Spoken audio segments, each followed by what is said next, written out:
الرحمن الرحیم والصلاة والسلام علی رسولہ الکریم وعلی آلہ وصحبہ اجمعین۔ آج کی تلاوت میں قارون کا قصہ آیا تھا۔ قارون موسیٰ علیہ السلام کی قوم سے تھا۔ میں اس کی بات اس لیے سنانا چاہتا ہوں کہ اب مغفرت کے 10 دن چل رہے ہیں۔ اللہ معاف کرنے اور بخشش کرنے میں کتنا کریم ہے، کتنا زبردست ہے۔ قارون سے جب موسیٰ علیہ السلام نے زکوٰۃ کا مطالبہ کیا تو ان کی زکوٰۃ تھی 10%، 100 میں 10 روپے۔ ہماری ہے 100 میں 2.5 روپے، ان کے تھے 100 میں 10 روپے۔ اور اس کے خزانوں کی چابیاں پوری جماعت اٹھاتی تھی۔ اس نے حساب کیا تو وہ تو بے شمار بنا، تو اس کی نیت خراب ہو گئی۔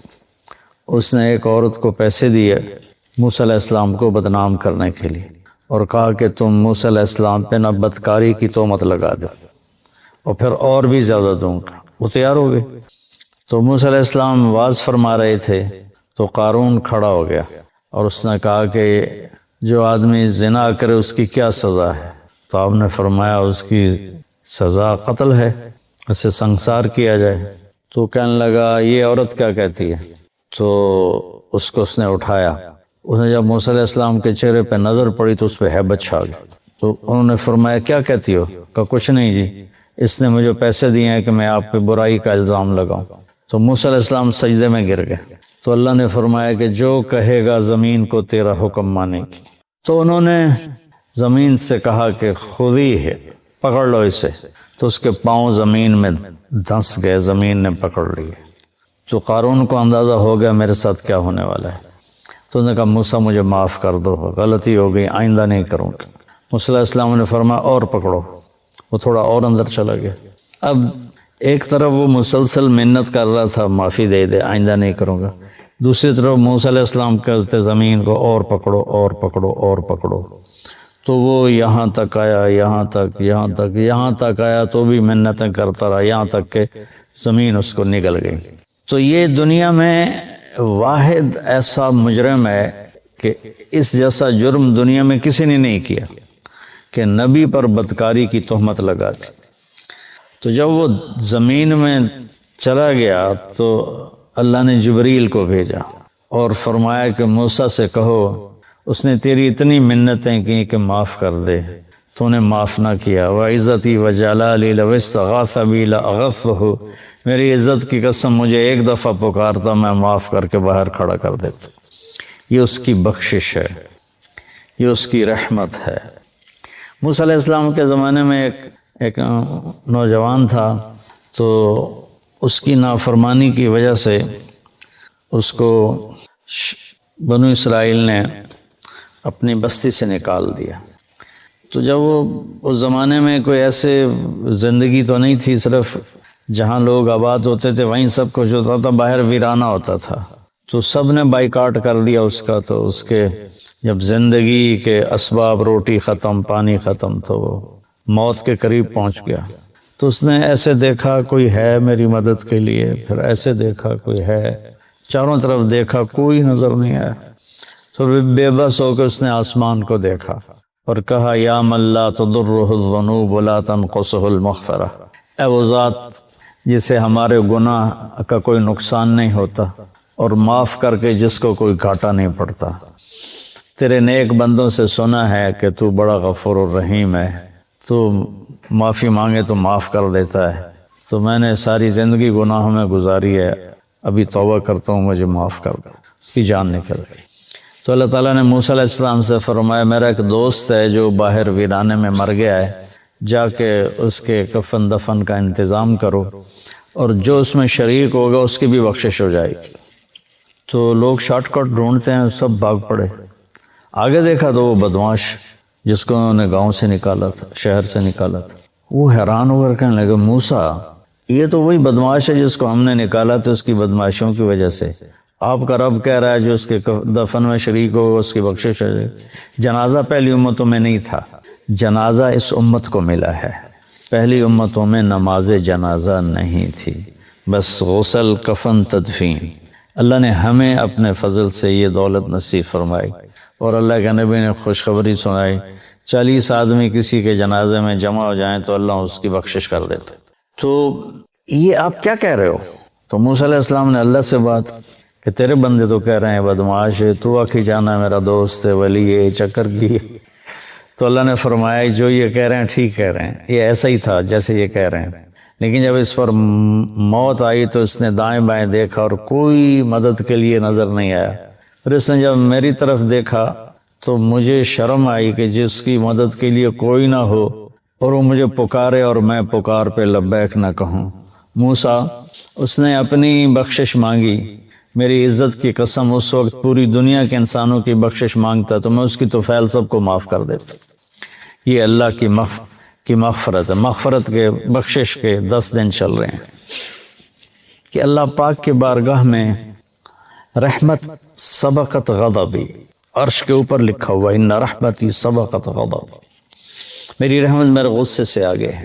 قرآن کی ایک آیت ہے نبئ عبادی انی انا الغفور الرحیم وان عذابی هو العذاب العلیم، میرے بندوں کو بتاؤ کہ میں بہت غفور الرحیم ہوں اور میرا عذاب بہت دردناک عذاب ہے۔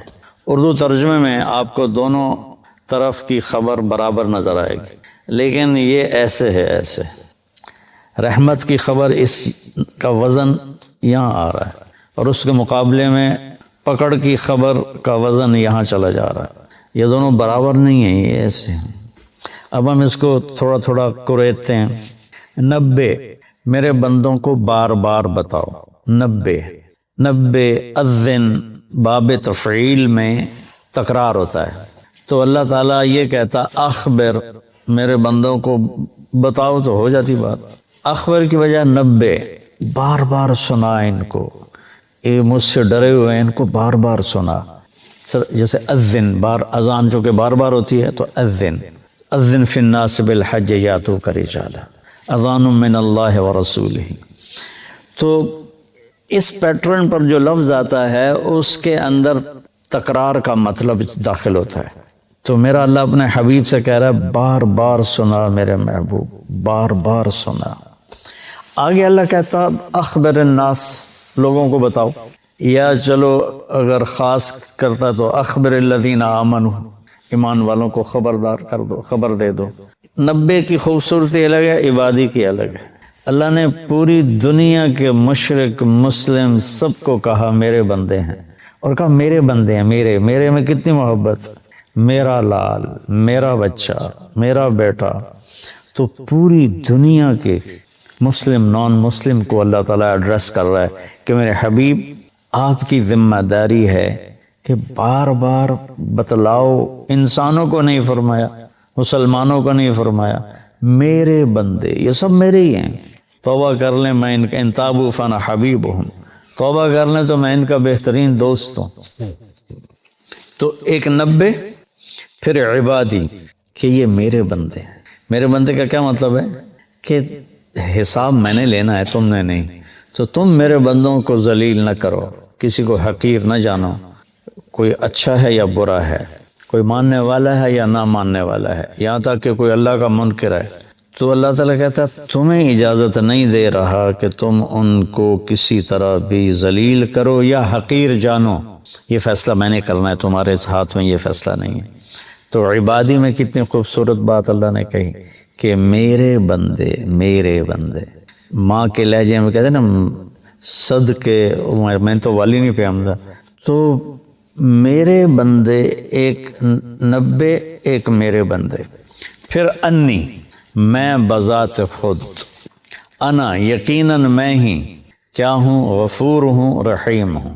انی بات بغیر کسی شک کے ہے، انی انا کی تاکید، پھر یا متکلم کہ میں بذات خود بہت معاف کرنے والا، بہت رحم کرنے والا ہوں۔ غفور بھی مبالغے کا صیغہ ہے اور رحیم بھی مبالغے کا صیغہ ہے۔ اب اللہ نے بتانا تھا کہ میرا عذاب بڑا سخت ہے، تو یہاں نبے نہیں لائے، نبے تو لائے اس کے ساتھ انی انا الغفور الرحیم، اسی کا عطف بنایا وَأَنَّ عذابی، وہاں ہے انی، یہاں ہے عذابی، وہاں ہے انا، یہاں ہے ہوا، ایک غائب ہے ایک حاضر ہے، فرق ہوتا ہے کہ نہیں؟ ابھی آپ میری بات براہ راست سن رہے ہو، تو آپ پر ایک اور تاثر ہے.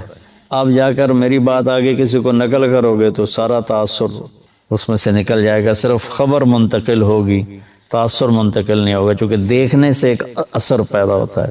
تو جب اللہ نے اپنی رحمت کو بتایا تو اپنے آپ کو سامنے کھڑا کر دیا کہ یہ میں تمہارا رب ہوں، تمہارے سامنے ہوں، میں بہت مہربان ہوں، رحم کرنے والا ہوں، معاف کرنے والا ہوں. سبحان اللہ، کیا خوبصورت اللہ تعالیٰ. اس لیے میں علماء سے کہتا ہوں اللہ کی رحمت کو زیادہ بتاؤ.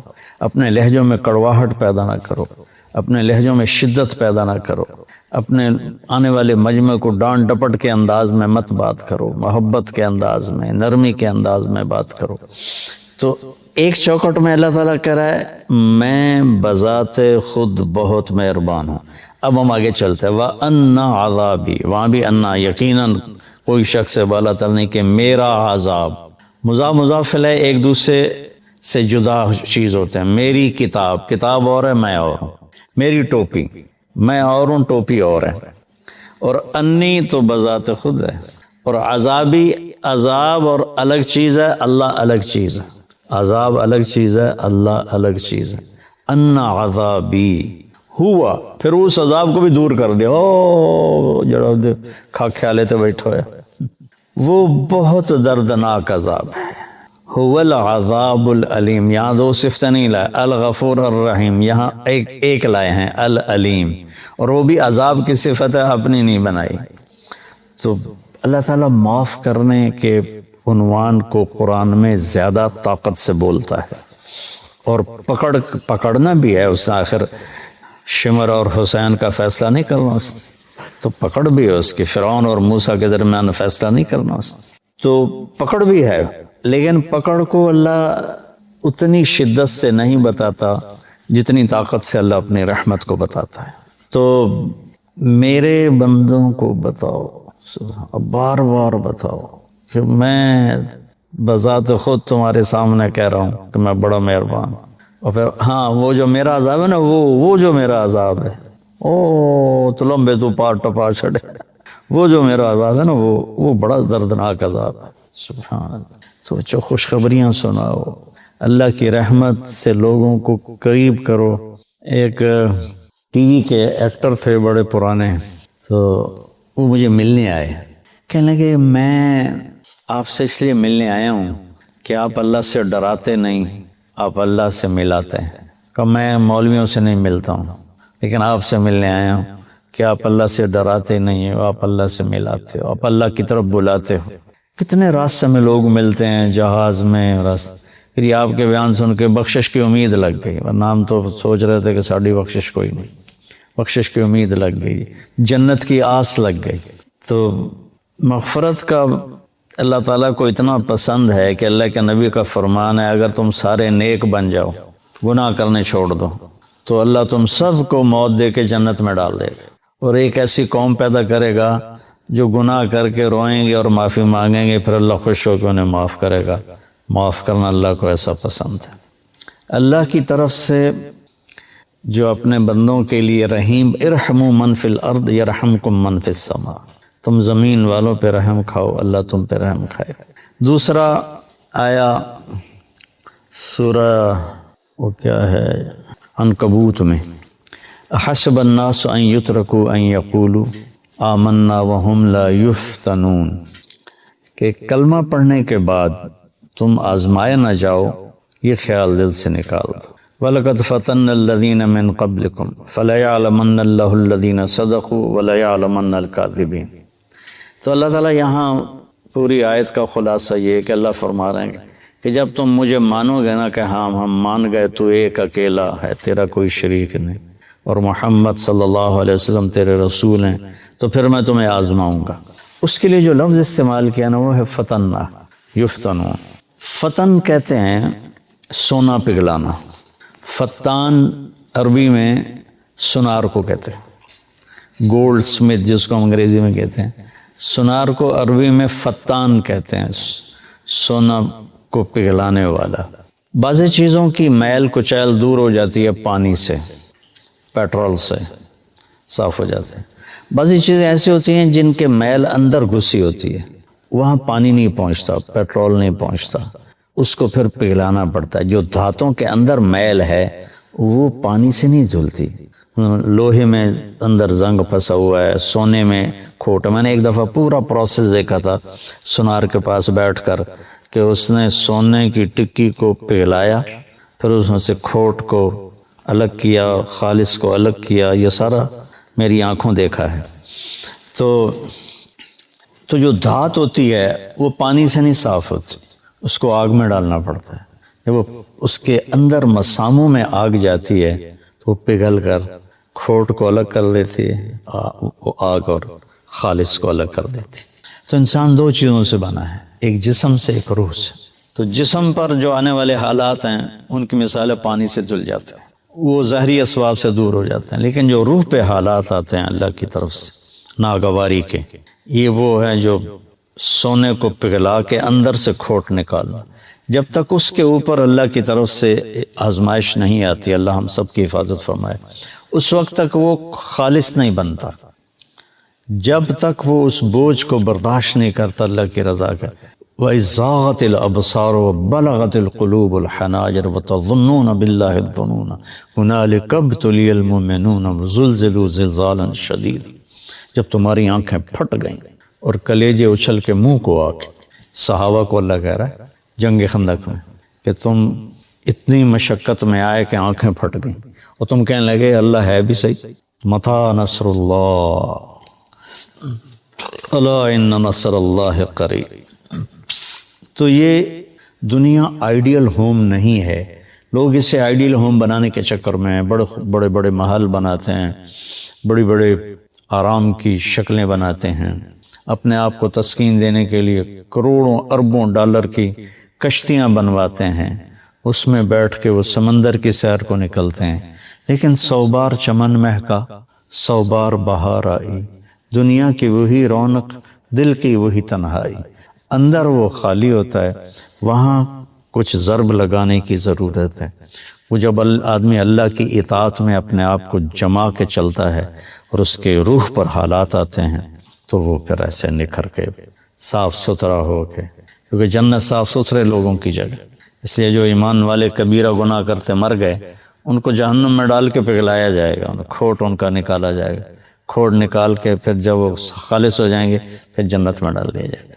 بسم اللہ الرحمن الرحیم، والصلاة والسلام علی رسولہ الکریم وعلی آلہ وصحبہ اجمعین۔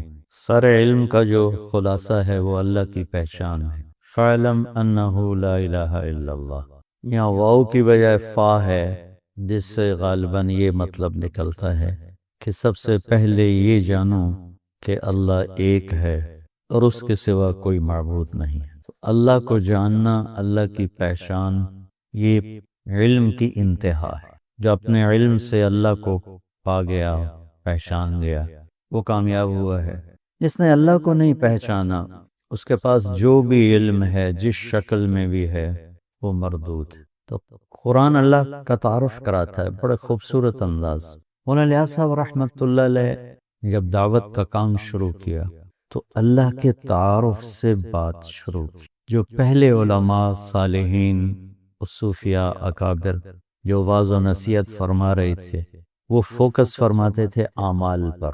مولانا الیاس صاحب رحمۃ اللہ علیہ نے ایک قدم پیچھے سے بات چلائی کہ جس کے لیے عمل کیا جا رہا ہے وہ اللہ ہے، اور اللہ کا تاثر دلوں پر کمزور پڑ چکا ہے، تو انہوں نے اللہ کو بولنا شروع کی۔ اور ان کی زبان میں لکنت تھی، لا ینطلق لسانی۔ ان کے انتقال کے بعد پھر ان کے صاحبزادے مولانا یوسف صاحب رحمۃ اللہ علیہ نے جو اللہ کی رٹ لگائی اور لوگوں کے دلوں کا رخ اللہ نے اپنی طرف پھیر۔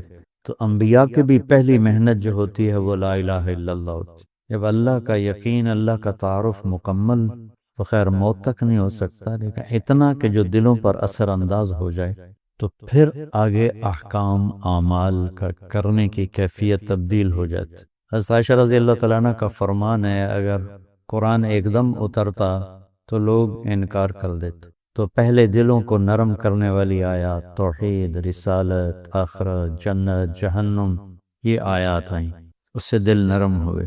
تو پھر سورہ بقرہ، آل عمران، نساء، مائدہ، یہ جن میں سارے احکام ہی احکام پھر یہ اترنا شروع۔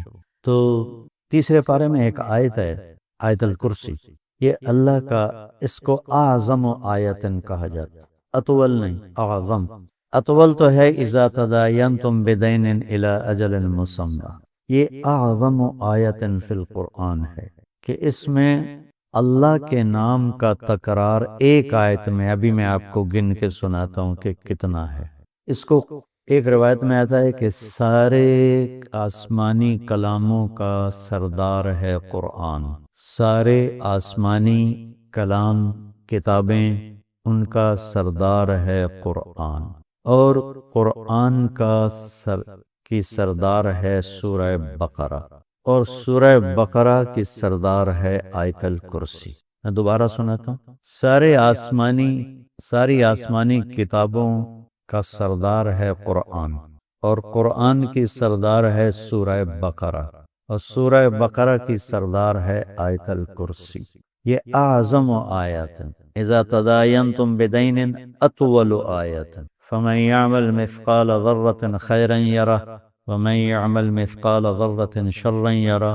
یہ اخوف آیات، سب سے زیادہ ہیبت ناک، خوفناک قرآن کی علماء نے کہا ہے یہ آیت ہے۔ ذرہ کے برابر نیکی ہے تو دیکھو گے، برائی ہے تو دیکھو گے، اس کو اخوف آیت اور ارجا آیت، سب سے امید والی آیت قرآن میں، یا عبادی الذین اسرفوا علی انفسہم لا تقنطوا من رحمت اللہ ان اللہ یغفر الذنوب جميعا۔ اس کو ارجا آیت، سب سے امید والی آیت، اور سب سے عدل والی آیت، اعدل آیت، ان اللہ یأمر بالعدل والاحسان وایتاء ذی القربى وینہی عن الفحشاء والمنکر والبغی یعظکم لعلکم تذکرون۔ اور اشد آیت علی اہل النار، جہنم والوں پر سب سے خوفناک آیت، فذوقوا فلن نزیدکم الا عذابا، فذوقوا فلن نزیدکم الا عذابا، کہ تمہارا عذاب ہمیشہ بڑھتا رہے گا۔ اور جنت والوں کے لیے سب سے زیادہ خوشخبری والی آیت، لہم ما یشاءون فیہا ولدینا مزید۔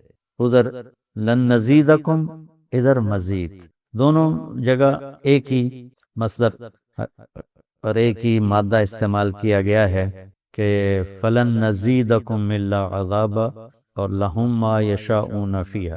ما یشاءون کی کوئی انتہا نہیں ہے، تو پھر اللہ کہہ رہا ہے کہیں نہ کہیں تمہاری خواہشات تھک جائیں گی، انتہا ہو جائے گی، ولدینا مزید، ہم مزید تمہارے لیے دروازے کھولیں۔ تو آیت الکرسی کو قرآن کے سب سے عظیم آیت کہا جاتا ہے۔ یہ صرف اللہ کا تعارف ہے۔ اللہ کتنی دفعہ آپ گنتے ہیں؟ اللہ لا الہ الا ہو، 2، الحی 3، القیوم 4۔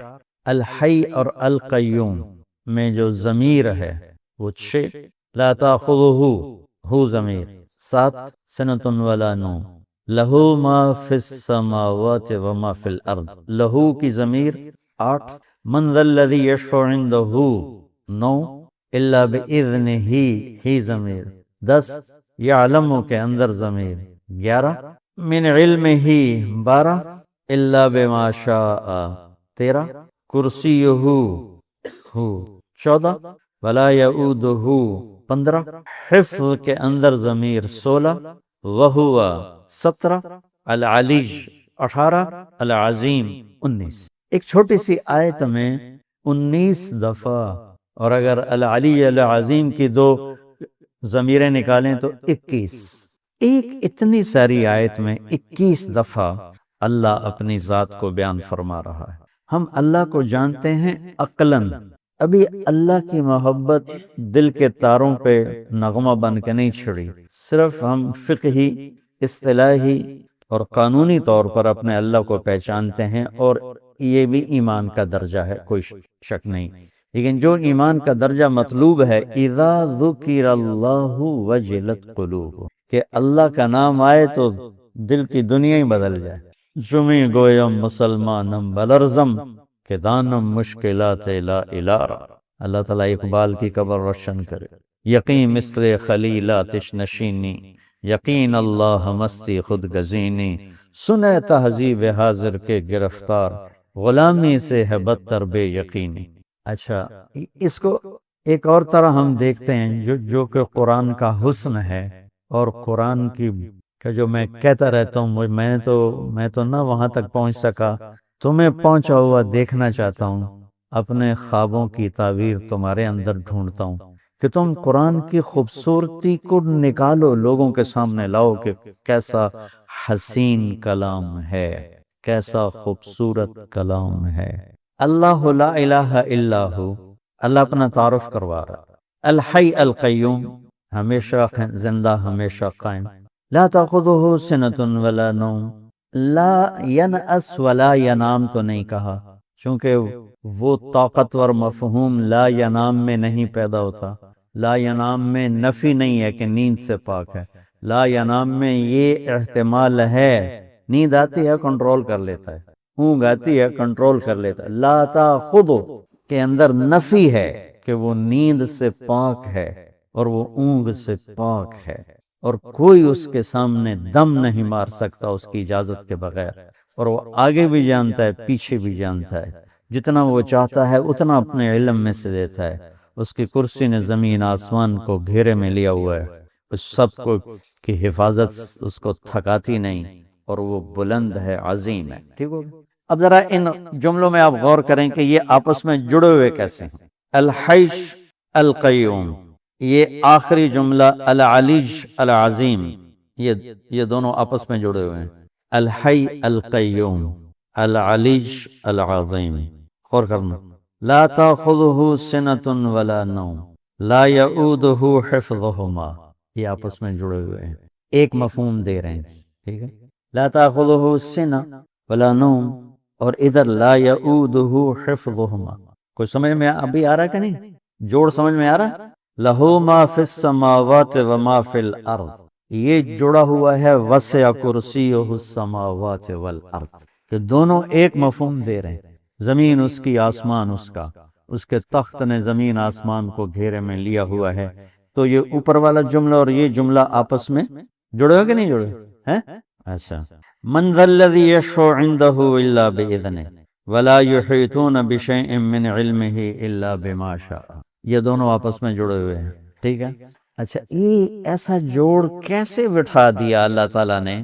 تو بیچ والا جملہ ہے یعلم ما بین ایدیہم وما خلفہم، وہ آگے بھی جانتا ہے پیچھے بھی جانتا ہے، جوڑ بٹھا دیا اس نے، اوپر کا نیچے کے ساتھ، نیچے کا اوپر کے ساتھ۔ کوئی میری بھی بلاغت سمجھ میں شیخ صاحب کی بلاغت تو قانونی ہوتی ہے نا، تو ہماری تو رب رمیۃ من غیر رامن ہوتے ہیں، رب رمیۃ من غیر رامن، کہ کیا خوبصورت اللہ نے اس کو جوڑ بٹھایا۔ الحی القیوم العلی العظیم، لا تأخذہ سنۃ ولا نوم ولا یعودہ حفظہما، سبحان اللہ، کیا زبردست ہے۔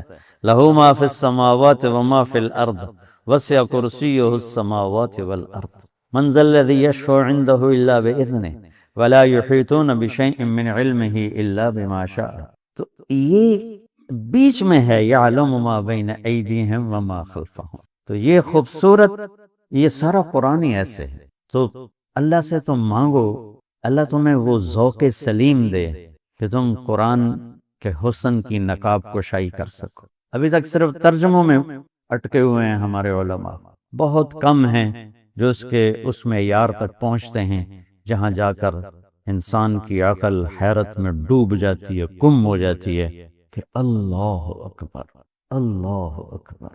اور یہ ایمان بالغیب نہیں ہے، یہ مشاہدے کی چیز ہے۔ ہاں، ہم ایمان لائے کہ قرآن جیسا کلام کوئی نہیں، لیکن یہ مشاہدے کی چیز ہے کہ اس حد تک پہنچو علم کی دنیا میں، اتنی محنت کرو کہ تم پر کھل جائے یہ سارے کا سارا۔ پھر آگے نا اللہ تعالیٰ نے اپنی قدرت کے کچھ مناظر بیان فرمائے ہیں، زندگی اور موت، کون زندہ کون مردہ، مر کے کون جیتا ہے، یہ ساری باتیں بہت زمانے سے آ رہی ہیں۔ ہیہات لما توعدون کا نعرہ لگانے والی ایک بہت بڑی دنیا ہے کہ کچھ نہیں ہے موت کے بعد، سب ایسا ہی ہے، کچھ بھی نہیں ہے، سب ایسا ہی ہے۔ عزیر علیہ السلام کے دور میں بخت نصر نے بیت المقدس پہ حملہ کی اور ساری بستی کو تباہ و برباد کر دیا، اور لاشوں کے انبار لگا تھے۔ تو عزیر علیہ السلام اپنے گدھے پہ جا رہے تھے تو وہ دیکھ کر کہنے لگے انا یحیی ہذہ اللہ بعد موت، یہ سارے کیسے زندہ ہوں؟ وہ تو نبی تھے تو ان کو سکھانا بھی تھا۔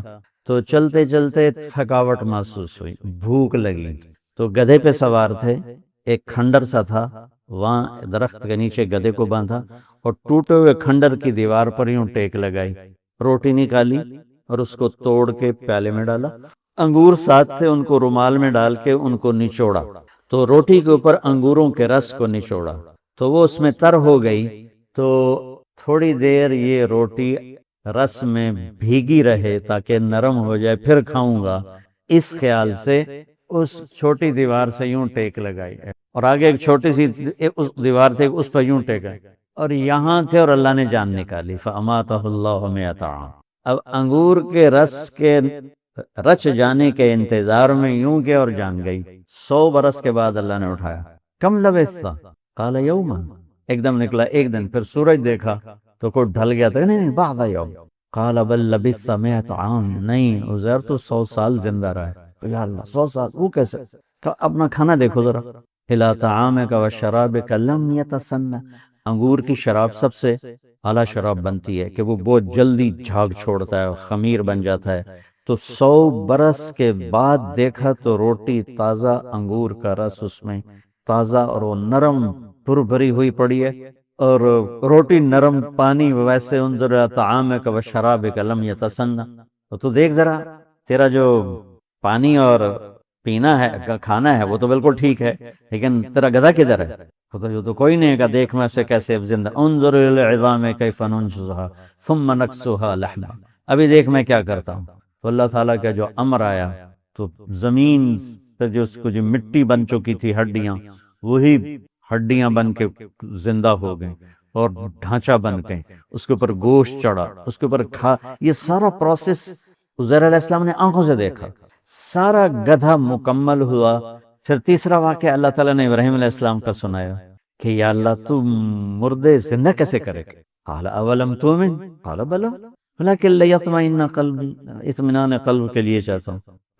فخذ اربعة من الطیر وصرهن الیک ثم اجعل على كل جبل منهن جزءا ثم ادعهن سیاتینک سعیا، کہ 4 پرندے لے لے، وہ کوئی 4 پرندے تھے، مفسرین نے لکھے ہیں، کوئی کہتا ہے مور تھا، اور کبوتر تھا، فاختہ تھی، کوا تھا، جو بھی تھے، بہرحال 4 پرندے تھے، اس سے کوئی باز نہیں کہ کون سے تھے، ان کو اپنے سے مانوس کر لیا، پھر اس کے بعد ان کو کاٹا اور ان کے کیما کر کے بوٹیاں ملا دی، اور ایک حصہ یہاں، ایک یہاں، ایک یہاں، ایک یہاں، تو اللہ تعالیٰ نے کہا یاتینک سعیا، یہ نہیں کہا یاتینک طیرا، اڑتے ہوئے تیرے پاس آئیں گے، نہیں، سعیا، چلتے ہوئے آئیں گے ایسے، تاکہ تو اچھی طرح تسلی کر کے دیکھ لے کہ جو تیرا رب کر رہا ہے کیسا کر رہا ہے، تو وہ بھاگتے ہوئے آئیں گے، اڑتے ہوئے نہیں آئیں گے، پرندہ تو اڑتا ہے، اللہ نے کہا نہیں اڑاؤں گا، نہیں چلاؤں گا، اور گردن کے بغیر، گردنیں ہاتھ میں، اور بلاؤ ان کا مور آ جائے، تو اس کے اجزاء اوپر اٹھے، جمع ہوئے، مور بنے، دھڑ سر کے بغیر وہ چلتا آ رہا ہے، تاکہ ابراہیم علیہ السلام اچھی طرح دیکھ لیں، اڑتے ہوئے آئے تو شاید وہ تیزی کی وجہ سے پورا پتہ نہ چلے، تو اس طرح ہے، اس طرح، تو جب وہ گردن ساتھ فٹ کی تو ساتھ ہی فٹ ہو گئی، ہر ایک گردن فٹ کرتا ہے کہ وہ فٹ ہو گئی۔ مولانا نظر الرحمان صاحب سے سنا، میں نے خود نہیں پڑھا، کہ وہ جب وہ مور آئے تو کوے کی گردن آگے کر دی، تو اس نے گردن یوں کر دی، پھر اس نے وہ کبوتر کی گردن یوں کر دی، پھر جب مور کی تو اس نے گردن بیچ میں گھسیڑ دی، تو زندہ ہو گیا۔ تو اللہ تبارک و تعالی اپنی قدرت سے جو چاہے کر کے دکھاتا ہے۔ لا کے ساتھ ساری مخلوق کی نفی ہو جاتی ہے، کہ لا کے تلوار کے نیچے ہر چیز کی نفی ہے، الا اللہ کے ذریعے صرف اللہ کی ذات کا اس بات ہے کہ کرنے والا صرف اللہ ہے۔ لا کے نیچے اوپر 7ویں آسمان نہیں، عرش سے لے کر تحت الثری تک ہر چیز اس مالک کے سامنے بے بس ہے، جو لا کہا وہ لا ہوا، وہ لا بھی اس میں لا ہوا، جز لا ہوا، کل لا ہوا، پھر کیا ہوا؟ اللہ